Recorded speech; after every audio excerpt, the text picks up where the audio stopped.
Hello.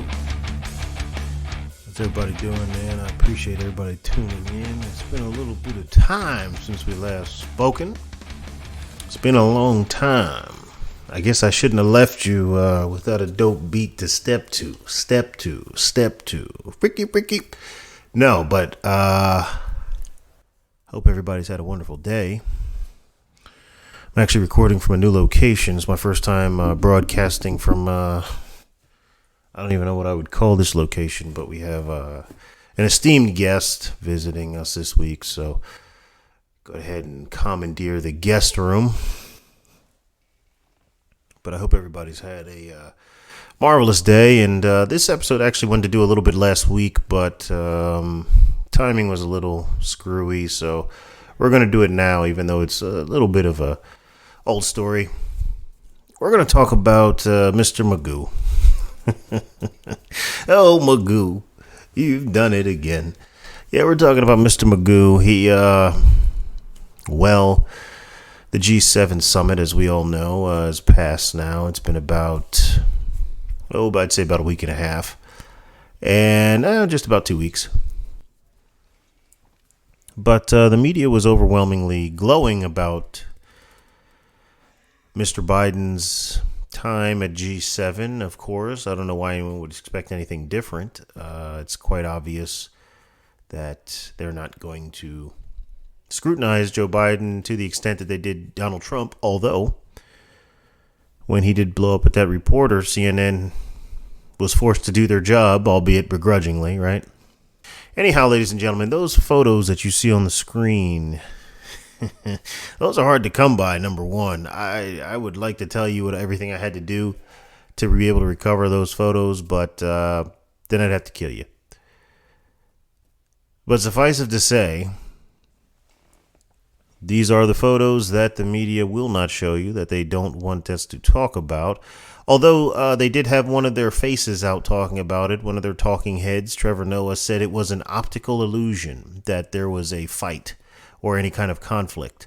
So you be the judge. You look at those photos and tell me if that looks like a confrontation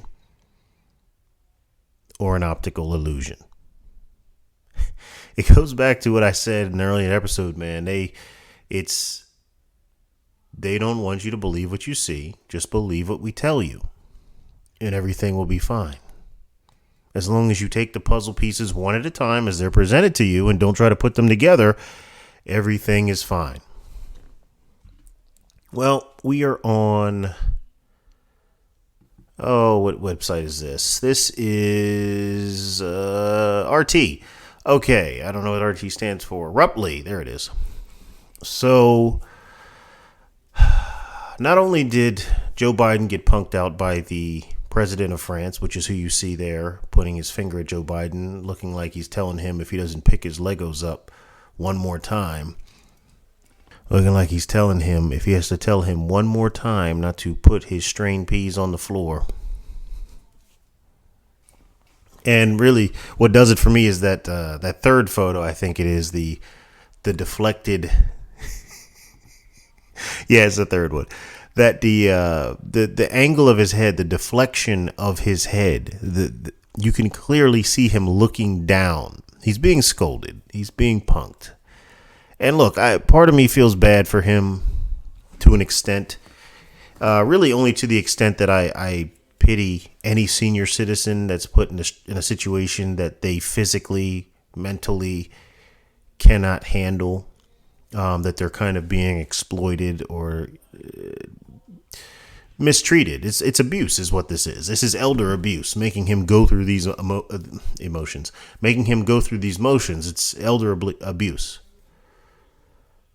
But Democrats have an axe to grind, and these people have no soul for all intents and purposes. Everything is situational, so they don't really care. But anyway, we're on RT.com, and that, of course, the article will be included down in the description, as well as the video from a different website that I have. And what are we talking about here? We're talking about, not only did Joe Biden get punked by the president of France, which is kind of like a punchline. It's something we would have thought unthinkable, right? Not only did that happen, not only did he have to read off of his cards and still get lost while he was trying to talk Putin down. Yeah, because you know who's intimidated by all this? You know who's taking Joe Biden super seriously right now? Definitely Putin. And, the sound effect guy that runs China. Jing, bing, sing, something. I don't know. They're definitely taking this man seriously. Because not only did all those other things happen, but Joe Biden wandered off.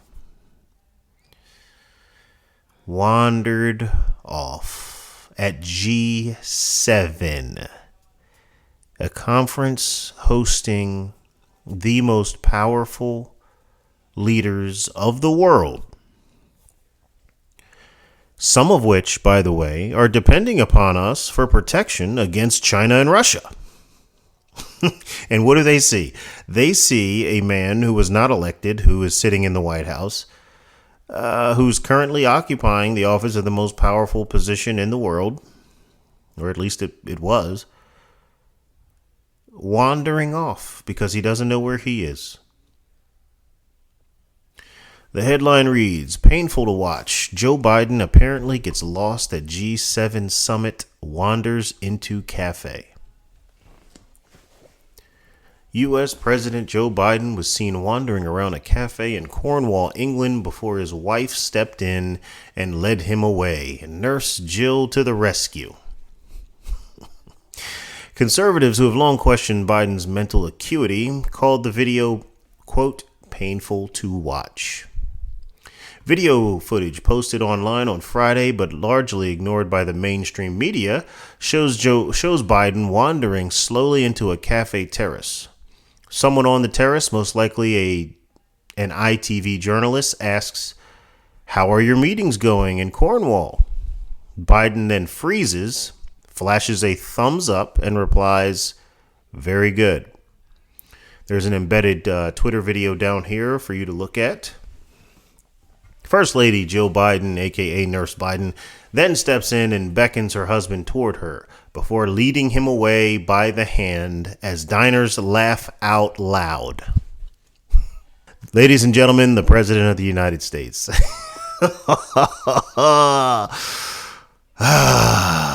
Blame a Biden voter, right? Because Trump's so bad that we need to not only elect a man in that is going to destroy the country, but he doesn't even know where he is, and I would bet anyone money that he's wearing Depends. Does anyone want to bet me money that man doesn't crinkle when he walks? The first, who's on diaper detail? That's all I want to know. Does he have a first nanny? What is it? A first diaper changer? Does a Secret Service team do like an assembly line where one powders him, one takes the diaper out, one hits him with the wipey, the biggest one flips him? Biden's demeanor and apparent confusion raised eyebrows online, particularly among American conservatives who have claimed since last year's campaign that Biden was showing signs of cognitive decline. Video footage of Biden's verbal gaffes and blunders since becoming president, like forgetting the names of his own officials and losing his train of thought at his single solo press conference, have only lent weight to their claims. "This is really painful to watch," conservative journalist Kyle Becker tweeted. And we have some tweets down here from various people. And you know what I do like is you have some people saying, but replying with the hashtag pray for Joe, and that's conservatives, generally speaking. Good people. Very, very caring people, people who can kind of look beyond seeing their political adversary. I used to be in those ranks, but desperate times call for more calculated measures. So I can no longer allow myself to feel sympathy for these people beyond a certain point. Biden's supposed, quote, senior moment wasn't the aging Democrats' only blunder at the weekend-long G7 summit in Cornwall. News footage on Saturday showed British Prime Minister Boris Johnson correcting Biden after Biden introduced the president of South Africa after Johnson had already done so. The video then shows Johnson apparently attempting to stop Biden talking to the group of world leaders at the meeting. And that is the end of the article, ladies and gentlemen. I saw the clips. They were up on Twitter of Boris Johnson raising his hand. Like you'd see Joe Biden talking, and then you'd see Boris Johnson kind of throw his hand up the way you would when you're trying to shush someone or tell them just hold on, let me speak. I saw that on multiple occasions, and I didn't know what the context of it was. But now I have the context. So wonderful. So this was just a glowing representation of the strength of America at a time where arguably it's needed the most. Arguably. And now what? Well, now I think we need to prepare for the very likely eventuality that, well, number one, Kamala Harris will assume the powers of President of the United States. I myself said it would happen. I believe my first prediction was before the end of his first year.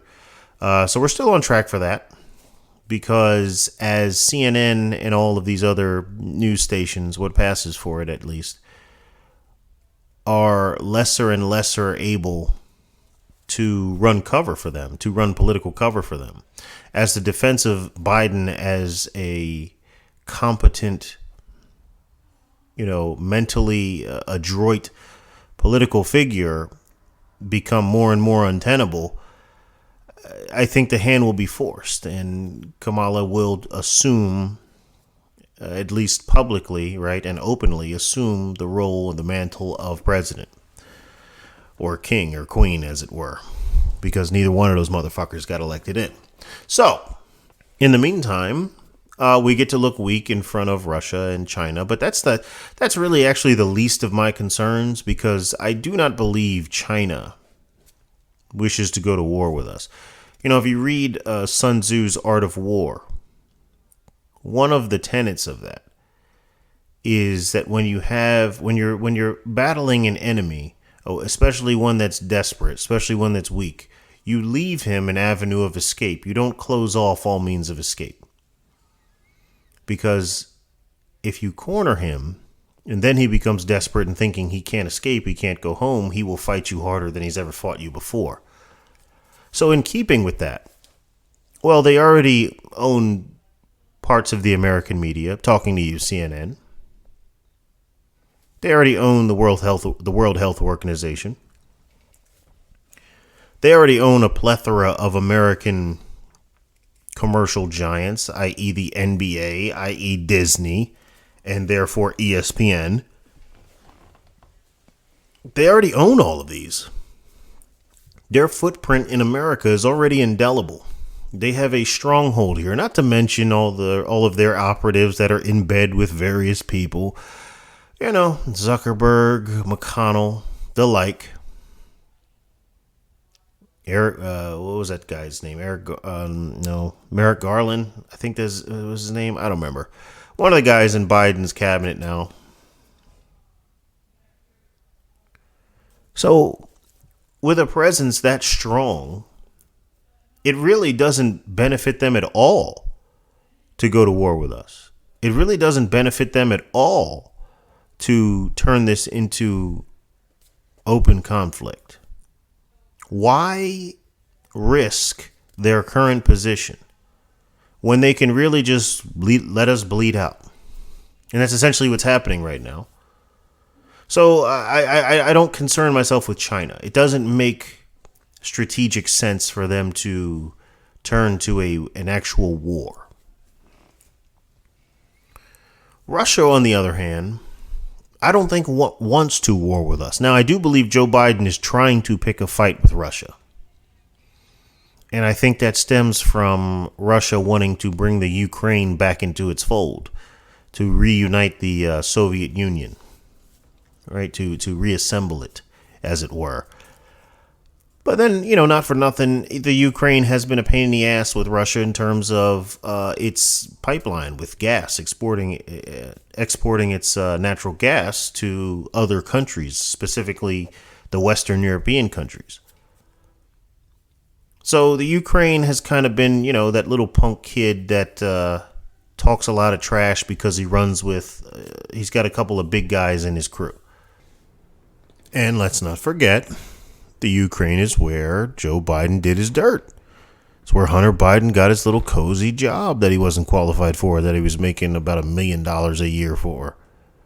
You don't think they have dirt on Joe Biden? It's like, hey, if you don't step in with this Russia thing, well, we all watch the first 48. It's all good until one of them gets busted. Then everybody goes down. So I think that Joe Biden is definitely trying to provoke a war with Russia. I don't think Russia will take the bait unless Joe Biden does something drastic, something that the world sees him as the aggressor for, which I don't think his handlers will allow him to do. So I don't really worry about Russia and China in that regard. What I worry about actually are the little fish, the jackals. What I worry about are these terrorist groups, these Islamic extremist groups that, well, let's not forget, they don't like any of us. And I mean any of us, especially not China either, because they're killing Muslims. But see, China handles that a lot differently than we do, where we fall over ourselves to show how woke we are, even at the expense of our own national security.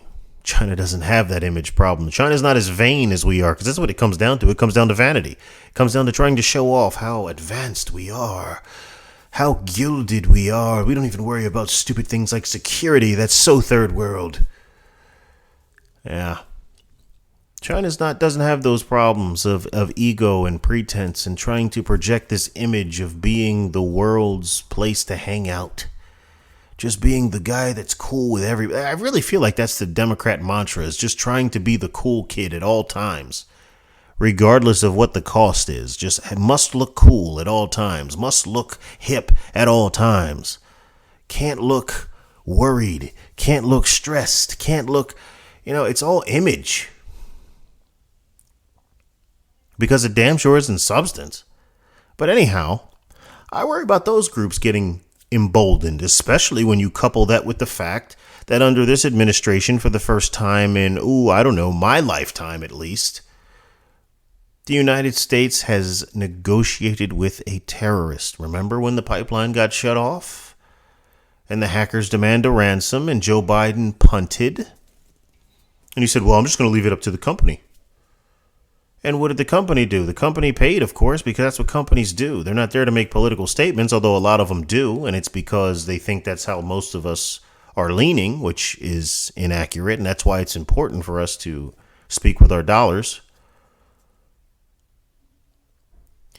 But Joe Biden's job was to step in there.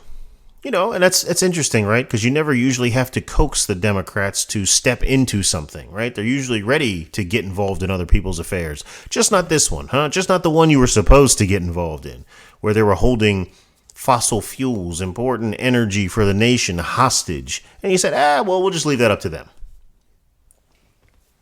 And you basically signaled to them that they were on their own. So they did what was in their best interest. They did what businesses do. They cave to the loudest voice and spoke in the language that they speak, money. So I don't blame the company for paying the ransom. Nevertheless, you did send a message, and the message will be received, has been received. Shit. So now that the Biden administration has made cyber terrorism a lucrative career alternative, I think we can expect a lot more in concert with these latest stories of him wandering into a goddamn cafe until Nurse Jill had to lead him away by the hand. And this is where we are, ladies and gentlemen. Anyway, that's what I got for you guys today. I'm actually working on a little mini series for you about the history of the Democrat Party. It's going to be interesting.